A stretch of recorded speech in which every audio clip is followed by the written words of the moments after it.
Cardigan, we're here today to honour the life of Daniel O'Reilly, who was killed on the 24th of January 1921, and this month marks the centenary of his death. He was killed here in Bandon. The column under Tom Barry had set up an ambush hoping to meet the troop of the Essex Regiment, and in the absence of them actually passing a lorry, they took a few shots at the barracks, and return fire was taken by the British Army, and sadly Daniel O'Reilly lost his life. So to begin today's commemoration, we'll call on Dennis O'Brien to read the proclamation.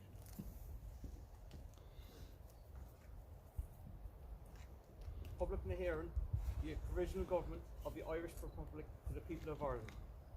Irish men and Irish women, in the name of God and of the dead generations from which you received our old tradition of nationhood, Ireland, through us, summons our children to our flag and strikes for our freedom. Having organised and trained her manhood through our secret revolutionary organisation, the Irish Republican Brotherhood, and through our open military organisations, the Irish Volunteers and the Irish Citizen Army, having patently perfected her discipline, having resolutely waited for the right moment to reveal itself, she now seizes that moment, and supported by her exiled children in America and by gallant allies in Europe, but relying in the first on her own strength, she strikes in full confidence of victory. We declare the right of the people of Ireland to the ownership of Ireland and to the unfettered control of Irish destinies, to be sovereign and indefeasible. The long usurpation of that right by a foreign people and government has not extinguished the right, nor can it ever be extinguished, except by the destruction of the Irish people. In every generation, the Irish people have asserted their right to national freedom and sovereignty. 6 times during the past 300 years they have asserted in arms. Standing on that fundamental right, and again asserting it in arms in the face of the world, we hereby proclaim the Irish Republic as a sovereign independent state, and we pledge our lives and the lives of our comrades in arms to the cause of its freedom, of its welfare, and of its exaltation amongst the nations. The Irish Republic is entitled to, and hereby claims, the allegiance of every Irishman and Irish woman. The Republic guarantees religious and civil liberty, equal rights and equal opportunities to all its citizens, and declares its resolve to pursue the happiness and prosperity of the whole nation and of all of its parts, cherishing all of the nation equally, and oblivious of the differences carefully fostered by an alien government which have divided a minority from the majority in the past. Until our arms have brought the opportune moment for the establishment of a permanent national government, representative of the whole people of Ireland and elected by the suffrages of all her men and women, the provisional government hereby constituted will administer the civil and military affairs of the Republic in trust for the people. We place the cause of the Irish Republic under the protection of the Most High God, whose blessing we invoke upon our arms, and we pray that no one who serves that cause will dishonour it by cowardice, inhumanity or rapine. In this supreme hour, the Irish nation must, by its valour and discipline, and by the readiness of its children to sacrifice themselves for the common good, prove itself worthy of the august destiny to which it is called. Signed on behalf of the Provisional Government, Thomas J. Clark, Sean McDermott, P.H. Pearce, James Connolly, Thomas McDonough, Eamon Cant, Joseph Plum.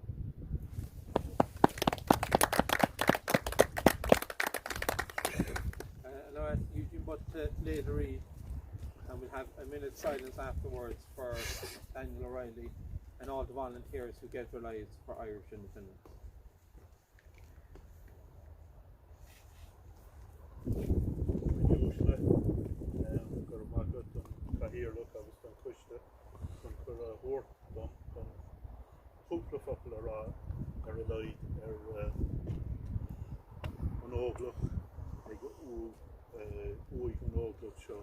Daniel O'Reilly. Fellowship, Tosha, Mission Gway, Scotland. She Patrick McPear, she doort ag Ui O'Donovan Rassa. Niewan Sair, Achwela, Niewan Gwela, Achsair, Agus Stolum, Tugan or Quern.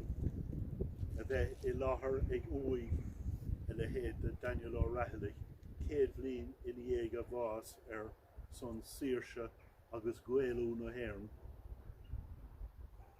Churn sé a Gouine doing better, Cadtá Siúl a Gouine an Ov, Tá siún ag muintir na hÉireann illig chun na sprúchanna sin a bhaint amach.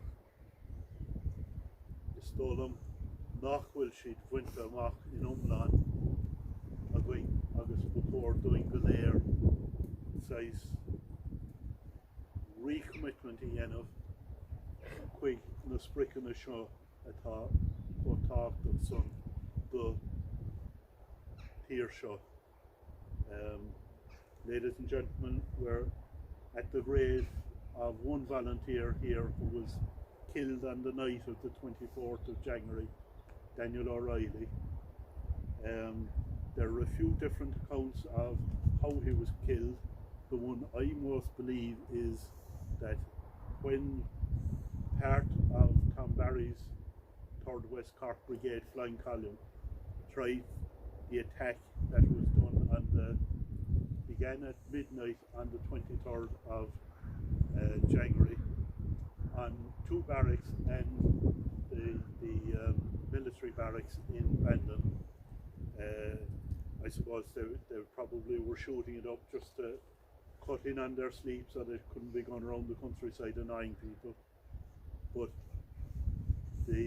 as that attack was being withdrawn, machine gun fire was opened on both Daniel O'Reilly and a comrade who directly testified that this is what happened.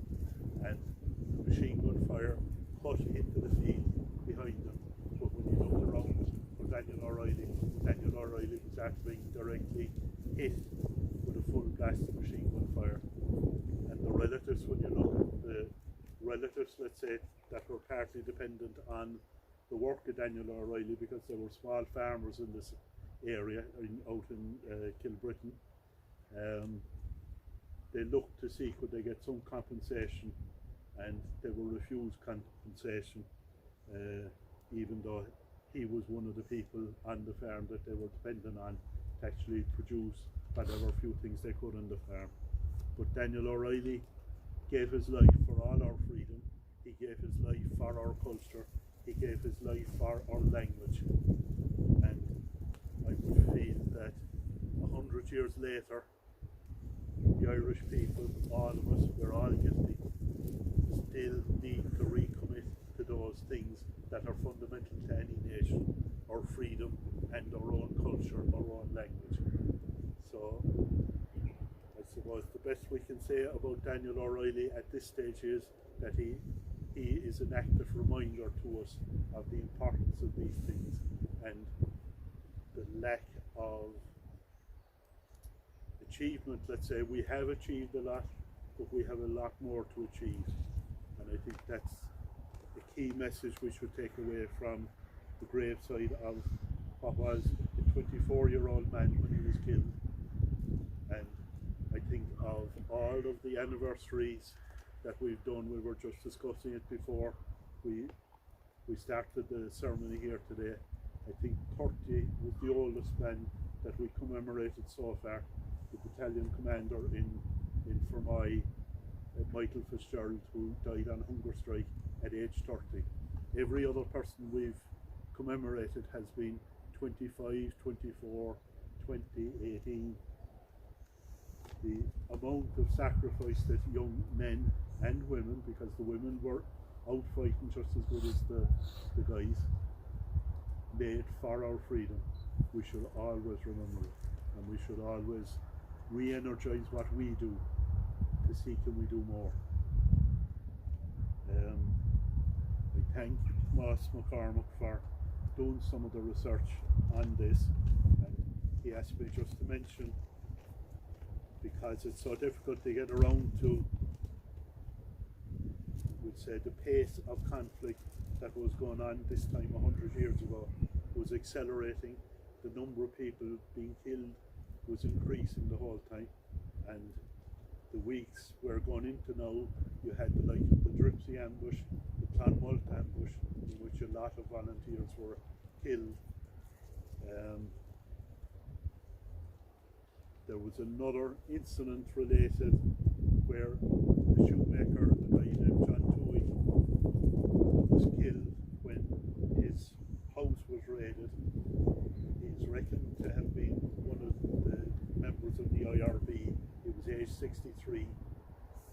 was in the Tower area in Blarney. The thinking is that perhaps he was keeping the money for the volunteers and Sinn Féin at the time, and that the robbers were probably Black and Tans or auxiliaries that came in and shot him through the heart. And the follow-up to that search then, in the Tower area, one of the worries was that when the British saturated the area, Maria investigating how John Cowick had been killed, they picked up some information about an impending ambush in Dripsy, and between that information and the information provided by Mrs. Lindsay, who was killed afterwards because of the information she gave, the Dripsy ambush basically was counter-ambushed, and I suppose we'll have another day out in relation to discussion on that. Also, while the British were in the Tower area following up, they came across another young man, Timothy Toomey, who, according to the census in 1911, was a guy that wasn't really the full bob, as the fellow says. He was mentally impaired of it, and they called on him apparently to halt in the area, and when he didn't halt straight away, they just shot him out of hand. So it just gives an idea of the terror that people were suffering in this era. So Gwini Ushla, whatever we do, we should never forget these people, because they stood for principle, they stood for the democratic decision of our people that we were to be separate, totally separate from the oppressor, from the British Empire. And I suppose the truth is that that has yet to be fully accomplished, as has cultural and linguistic aims that these people died for. Gwyn Ushla for Emila Mahmoud.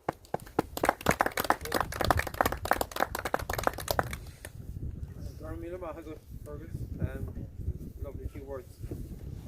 Just a few other small little facts kind of surrounding the death of Daniel O'Reilly and other events took place during that week.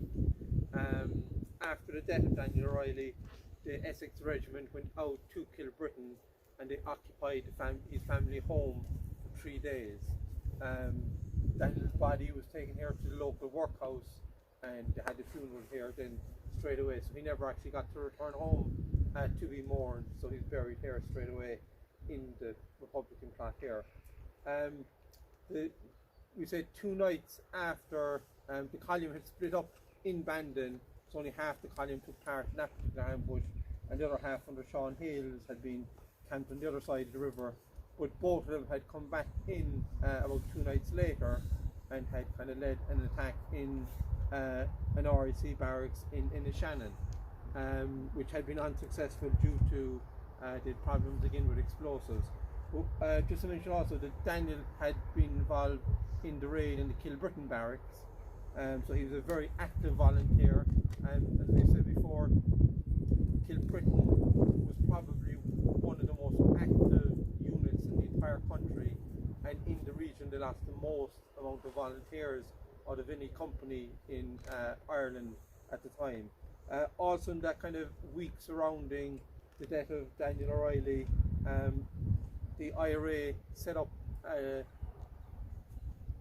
arms factory in Knockgraha, basically for making explosives, particularly mills, bombs and grenades and stuff like that. And they had set about then to start acquiring a large amount of metal from the area, so there was an awful lot of IRA activity in East Cork in that period of gathering up metal to make them, stuff like that. And at the same time as well, the Middleton IRA again attacked the RIC barracks down there. In North Cork, Tom Meany and a few of the companies around Newmarket and Kishkeam and Cullen and places, they blew up 12 different bridges in the area to stop enemy movements, and it was as well to kind of funnel enemy trucks into certain areas so they could ambush them. In mid-Cork, the Flying Column reorganised. There was 12 men who were on the run from the city, and they brought out 18 rifles, and they had a training camp back near Macroom. and that later was taken over by the officer of the Cork No. 1 Brigade. There was two men actually primarily involved with the Cork No.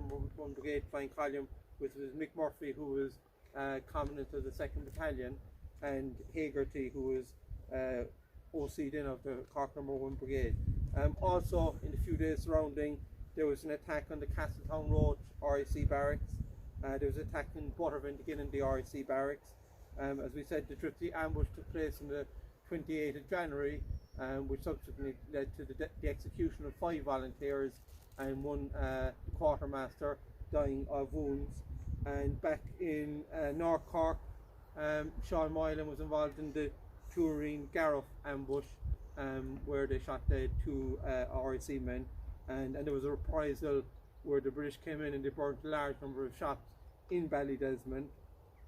In West Cork, you had an ambush on the British Army in Aries, while in Skull they had held an informer for a number of days for interrogation. He had escaped, and there was a big roundup of a couple of thousand soldiers, or about 1,000 soldiers in the area, but no IRA men were arrested.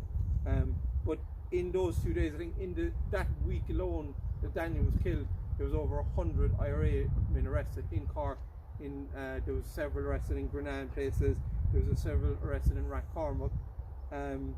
As well, the Mallow Flying Column had just set up again after Christmas, and one of their first actions was blowing up a number of bridges in the area. There was an attack on the Rathcormac RIC barracks, and there was a further attack on the Passage West RIC barracks. And in Skibbereen, they had done a number of scouting in the area around the coastland, and they had expected, as we mentioned before, a large shipment of weapons to come in from Italy. It failed to materialise, but the volunteers at the time had been seen to be less active, so they would not attract in as much kind of attention as other areas. I mean, I suppose Bandon was the most hotbed of IRA activities, especially for kind of a 3 to 6 month period. And as well, we had a training camp in Nad, and as well, as I said, mentioned there was another training camp in Dunamore just a few days prior to the Dripsy ambush.